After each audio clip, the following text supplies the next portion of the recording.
So welcome back to the Earle Wellbeing YouTube channel. Now, if you have been following me on Instagram, you will know that recently I did the most amazing extended fast at the clinic of all clinics, Buchinger Wilhelmi. It was actually my third visit, and I'm so thrilled to sit down again with Katerina, who is fourth generation from the Buchinger Wilhelmi Clinic. And we're actually recording this at the end of my fast, and I asked you for questions to ask the expert, and I have them here. So thank you.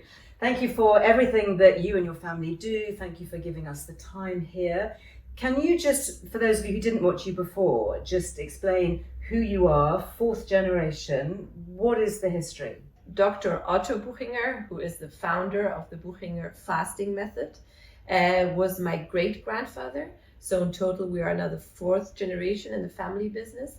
Here, this clinic in Marbella is now 51 years old, and it was my grandmother, Maria Buchinger, together with my grandfather, Helmut Wilhelmi, that's where the Wilhelmi comes from, right. Who moved southwards, first from northern Germany to southern Germany, to found the clinic there in Überlingen, Lake Constance, yep. And then to Marbella, 20 years later exactly, to found this one. And afterwards, my parents took over here in the 80s when my grandfather passed away. And now 7 years ago, more or less, it's Victor Wilhelmi, my cousin, and me who are leading this clinic here. And you're very much doctor-based. I know I've seen a lot of doctors here, medics. Your family have a strong medical background. Exactly. So Dr. Otto Buchinger was a physician, and he founded this method because, of course, fasting always existed in this world. It was nothing new. But what he did, he put the medical, the therapeutical part in it. Mm-hmm. So it's always supervised. You always have a check every day. And then there are also people who may not fast at this moment, at least. So that's why it's medically supervised. So let's get into that. Okay, starting off with health. Do you have to be in really good health to fast, or do you get people coming in who are in poor health who want to improve? It always depends who you ask. I think doctors will always find something. So they would always say, oh, you're not perfectly healthy. But often, of course, we feel healthy. But I think people who come here, most of them at least, they have a little issue. Often they just say, I want to improve my weight. Of course, fasting also improves the weight, obviously. But then you find that there's something behind. So maybe they're already a bit pre-diabetic. They have already a bit of problems with adiposis in the family, or cardiovascular problems. Mm-hmm. So of course, fasting is made for that, so you don't have to be perfectly fit for fasting, but you also shouldn't be really in an acute, severe inflammation status. So let's say if you have a severe virus going on, if you have, for example, during COVID, when people had an acute COVID infection, we wouldn't let them fast, but afterwards we would, of course, if they didn't lose a lot of weight. That's also important. So if you come from an illness which took you several weeks, you lost a lot of weight, there we would rather put you on a diet that is very healthy to build up. Those who shouldn't fast, I was talking to one of your doctors actually this morning, and she was saying that if you are too underweight, I think less than a BMI of 18, then you cannot fast. Yeah. And she explained the reasons for that being that when you fast, obviously you're using up all your food supplies, and so your body turns to its fat supplies for energy and for muscle, so if you don't have those fat supplies, so presumably people with disordered eating, anorexia, this was a question that came up from my community. Yeah. Do you look for that? Do you screen for that? Absolutely. And they should not fast. Yeah, it's just what you said, exactly. So people under a BMI of 18, so that's a bit the guideline our physicians have. They come here because they have a very severe arthritis, and that's number one indications for a fast. Is it? And they want to fast because, of course, inflammations go away, disappear, and they suddenly can move again. So that's something. And then when we say, okay, they're just at the border, maybe we can do a bit of modified fast, which is why, again, it's so important that you have an expert there, because then maybe we can say, okay, We give you the soups, but with a little bit of fat, a little bit of protein in form of hummus or some very good oil, and then they get a bit of energy. So the important thing is exactly that the prolonged fast doesn't attack the muscles, because of course if you don't have any reserves anymore, once after some days you could lose muscles. So that's the important thing. So there you have to be really supervised. They get a little bit of yogurt, for example. They get a little bit of kefir, just depending on how they feel. But normally, yes, if you have a very, very inferior BMI, you shouldn't fast for sure. And if you have eating disorders, not at all. No. And then we screen. Then we have a questionnaire, and our nutritionists know exactly. So there you shouldn't fast. Exactly. And that is, I guess, general protocol for anybody, considering fasting. What was interesting for me is that when you arrive as a patient, you have your blood tests, and it's very comprehensive. And then 7 days later, when I had finished my fast, I had them retested. And I was interested to see things like my iron levels were completely the same. I didn't deplete that. My muscle markers were the same. I was not running into any deficit there. And the other reserves I have of nutrients were all very good. So I wasn't dipping, and that was a really good way of kind of clinically measuring that. Let's talk about diabetes. You talk about pre-diabetes. What if you are pre-diabetic or you are diabetic, type 1 or type 2? What's the view on that?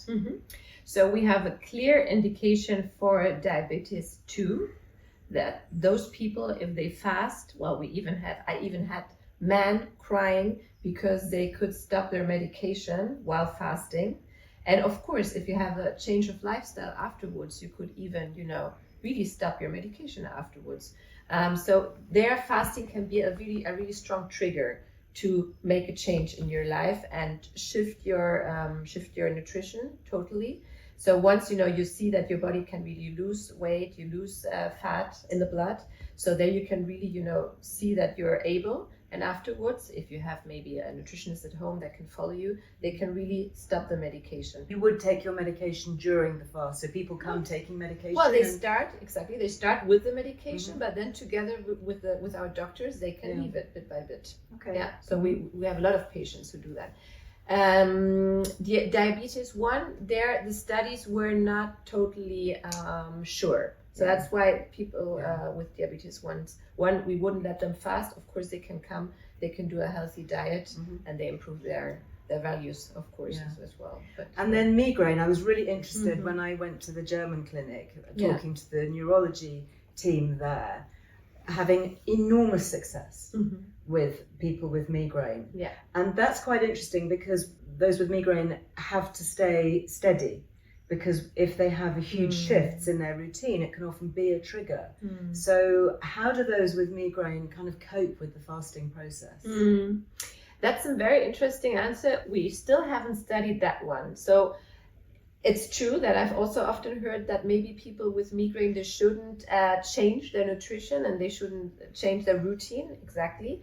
But on the other hand, fasting is anti-inflammatory again. Yes. Exactly. So that there's also inflammations in our brain going on. So I think if you really have a very strong, very close follow-up on that, it's worth a try. And I've read also your article with your daughter, which I think is, it's life-changing. It was seriously life-changing. She did say, as a caveat, that it was very hard. And she was very grateful to have somebody there literally holding her hand. Because you wouldn't do that on your own. No, but she was an extreme case, and it was definitely part of her healing journey. Actually, let's just define what the fast is here, because some people think, when you're talking about fasting, and I know your great-grandfather, Dr. Otto Buchinger, he was doing water fasts. Yeah. So that is at the beginning. At the beginning. At the beginning. Here, you have a bit of juice, you have a bit of broth, you have your herb tea with your honey in the morning, and I was getting lots of comments about that from people saying, but you're not fasting because you're taking in some calories and some nutrients. How do you define a fast? Okay, yeah, it's true. It's interesting because here people sometimes they say this is the luxurious way of fasting, right? Because it's not only water, but that's what Dr. Otto Buchinger found out, my great grandfather. So he said his first fast was the hardest one. Well, of course, because it was the first one. So fasting is a bit like a muscle. If you've never trained your body at the beginning, it will be a bit hard for the body to adapt to the new metabolism, to the new, it's a kind of shift, and this can last some days. And those days can be a rough. Yeah, I remember the first time, my first visit was the roughest. Yeah, exactly. So normally the first day you feel like very, very low, fatigue. You also have a bit of headache. So this can happen. And then what he found out, if you give a little bit of soup, you get minerals, you get a bit of salt. And if you give a little bit of juice, just a little, and a bit of honey, you get a bit of sugar. So this makes you feel better, of course. So that's something that he found out, and it doesn't break the fast. And we measure that with the ketosis. So if you are in the ketosis, because you can measure that in the urine very easily, or in the blood as well, then you are burning fat, and obviously you are having the autophagy. You can trigger autophagy then on just a very low calorie diet, because I think a lot of talk that I read in the medical journals and all the kind of influencers talking about fasting is that you have zero. No. You have nothing. So it's really interesting to hear. And let's just qualify that by how many patients roughly have been through the Buchinger Clinic? 300,000. 300,000? At least, yeah. So you guys know what you're talking about. Yeah. We are the biggest fasting laboratory here. That's what people say. So yeah, we are not following up all of them, but we did the great study some years ago with 1,600 participants, and we can measure that they get into ketosis. It's ketosis is something very, very individual. So some people have it after the first day. I'm having it, for example, if I do after my first day of fast, I'm already a bit in the ketosis, not the very, very strong one, but I am. But we can also measure that with people who are doing a 500 calorie diet, for example, a day, in form of soups with a bit of fat, with a little bit of honey. They even get into ketosis. So that's something very individual. Yes. But for sure you can say the less fructose, the less sugar you have, and if you only eat a little bit of proteins and a little bit of fiber, then you get into ketosis for sure. But I know that there are also people who said, I haven't measured ketosis during my whole fast. What am I doing wrong? So that's really something very, very individual. How often should we do an extended fast? Because here, this juice and honey and soup protocol is normally, 4 days? No, that's also, again, very individual. So let's say a normal weight person, documented has been fasting for 40 days, and there's 40 days. That's 40 maybe because that's this biblical number. I was going to say, Jesus fasted 40 days and Muhammad fasted 40 days. Yeah. So and that's the fast that we also protocoled here, and this person was normal weight, and nothing happened. Of course he lost weight, but later he also gained weight back, and he felt fit, he felt well. After 40 days, it was the doctors who said, please better stop fasting. So, and we had some of them already who did that.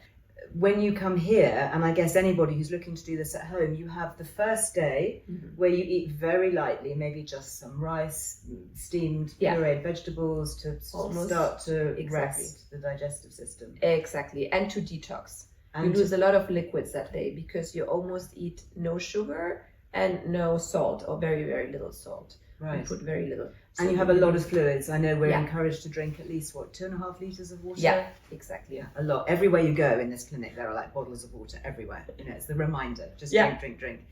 And so from my point of view, I came on day one, I had this very light day. Then I had, I think, 7 days of the light soup, the broth, a little bit of juice. The real fast. Very occasional yogurt. Which was such a treat, I can't tell you. Very excited by my yogurt. And then you're not allowed to leave. That's why the minimum stay here for that is 10, 12 days? 10 days is really the minimum package that you can book here if you want to do a fast, exactly. Because coming out is the key, isn't it? So what happens then when you break your fast? Exactly. That's almost...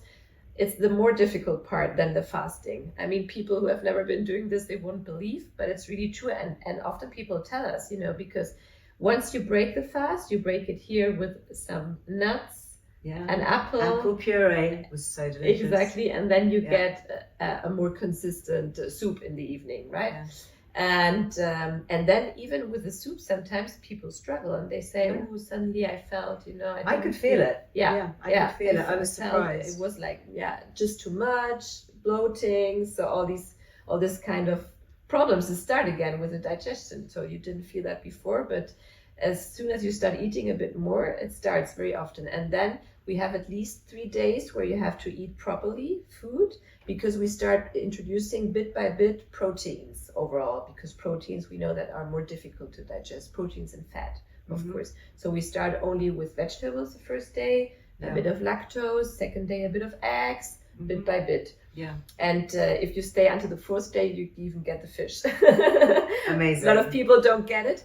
But what my great-grandfather used to say, and I think he was completely right, the readaptation phase should be as long as your fast. So if you did the fast for 7 days, at least you should do 1 week of, real, very, very secure introduction of each nutrition item. That's really interesting. I think that's an interesting point for anybody watching this, thinking, well, maybe I'm going to try and do this at home, and we'll come on to the protocols that are available for home to do this if you want to give it a go, is just to make sure that you've got that time, you clear that time in your social calendar, you've got the right things at home that are within easy reach, and make time. You can't just literally leave here. If you're traveling back to the UK, you get to the airport and you whack in a Big That would Mac. be a big mistake. Yeah. Exactly. Yeah, absolutely. No, because a lot of people really get problems after fasting.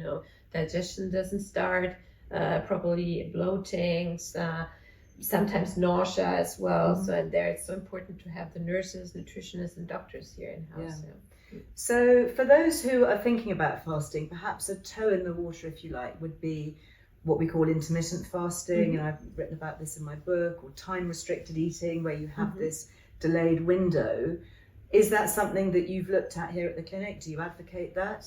Absolutely. I think, we can see also that patients who come here and have been doing the intermittent fast, whatever kind, for example, the 16 to 8, 14 to 10, whatever, or once a week as well. Yeah. So they have already trained their body a bit, and you can see that they get to fast easier.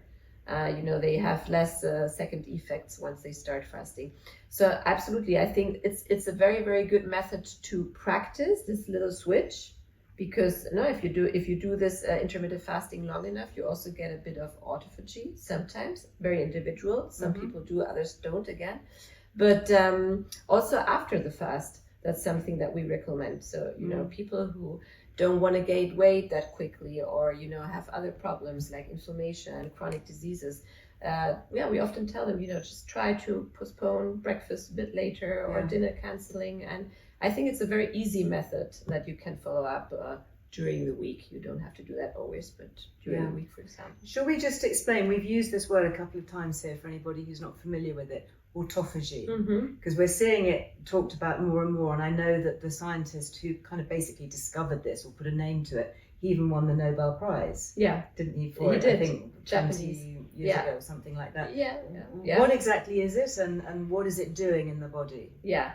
So autophagy at the end is the ability, and I'm also not a physician, is the ability of our cells to clean themselves. So it's maybe you can describe it a bit as the detox effect that we always wanted to have from fasting, and we never really knew, is fasting really, does it have a detox effect? So at the end, our body, if it feels the need, because for example it doesn't get enough nutrition from the inside, is able to burn our fat cells, mainly within this region, and that's where we want to burn it, and use it to gain energy for the brain, of course, because our energy is, our life will go on once we fast. So it's a kind of recycling our cells. And the good news is that we found out mainly it's cells that are already a bit older or a bit damaged. That's the nice thing. So the body's very wise. When the body notices, okay, I don't get enough ingredients from the outside, I will protect my good cells, my new ones, my fresh ones, and I will first use the damaged ones. And that's a very nice... so it's kind of like recycling the rubbish internally. Absolutely. And Absolutely. This is kind of being proved. We kind of knew that historically, guys, instinctively over thousands of years. As you say, most religions have a fasting period. It's kind of steeped in history there. And now scientifically we know. And I guess just moving on from that, what we're also discovering now through medical science is the effect on the brain. Exactly, the effect of the brain. So that's why a lot of people say, I can even think clearer. I think that's also very individually, because I have to say, me personally, the first days I cannot think clearer. I see everything a bit more blurry, and that's why it's nice to have the time out, and to have time for to rest, or just take walks, do whatever you feel like. But we have a lot of people who come here to write, for example, and they say, like me. Yeah. So they say, I actually finished. I promoted this book this time last year. Yeah. When I was here. I was here. So yeah, it was a very creative time for me. Exactly. So often you get more creative. Absolutely. I think that's the word, and that's why a lot of people go here to the atelier, for example, to paint, the art atelier. Yeah, you have a painting studio and creative and arts. they love it. And it has a lot of interest. Yeah. But there's also, I think, the new research is looking at dementia, cognitive decline, Alzheimer's. Yeah. There really is. Interesting. I mean, there's no results right now that we can really talk about, but we see that there is neurally there's something going on in your brain. Absolutely, yeah. It's fascinating. It's all very, very exciting. Well, what do you all think? Please drop me a comment below, and we'll get as many questions as we can answered. For those who are watching who are thinking of dipping their toe, perhaps at home, you've got great resources online. Where should people go to find out a bit more?